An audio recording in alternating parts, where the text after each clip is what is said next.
you may have seen these as bare wood options. I think they're listed as wine tables or something like that. Oh no, plant stands, with a little supposedly inlaid bits there. But anyway, I'd already stained this one and given it a finish with Liquitex varnish because I've got that varnish, so that's what I've used on lots of things. So that's, I don't know, it might be used as a plant stand, it might be used as something else.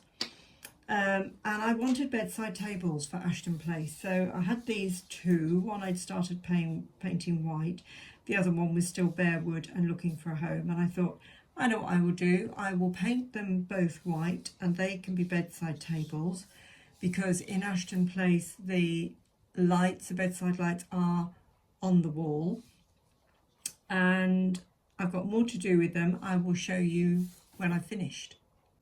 I have mixed up a couple of different blues with some white. I like colours that aren't completely mixed, so there's a bit of variety in shade and tone in the colour. And then when you're in, even if sort of one's more one type of blue than the other, because they're all mixed in together, the colours harmonise. And then I have painted in the little etched flowers with the blue, different shades, with a little white dot. I think that looks quite pretty, and that will go well with the bedroom, which is all blues, whites and pinks. So these are the finished little tables. I'm really pleased with these.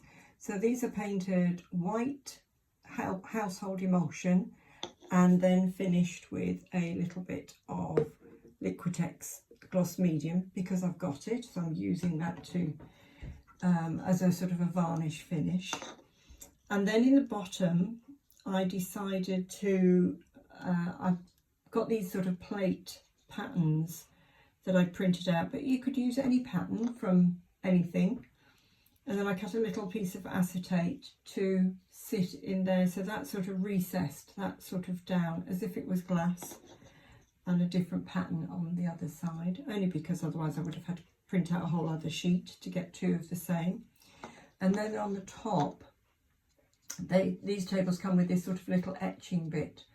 So I got some blue acrylic paint, a little white dot in the middle to just paint the petals of the daisy on both the same, and then I cut some acetate to go over the top, so that's sitting as if it was glass on the top, and that's stuck on, so I'm really pleased with those.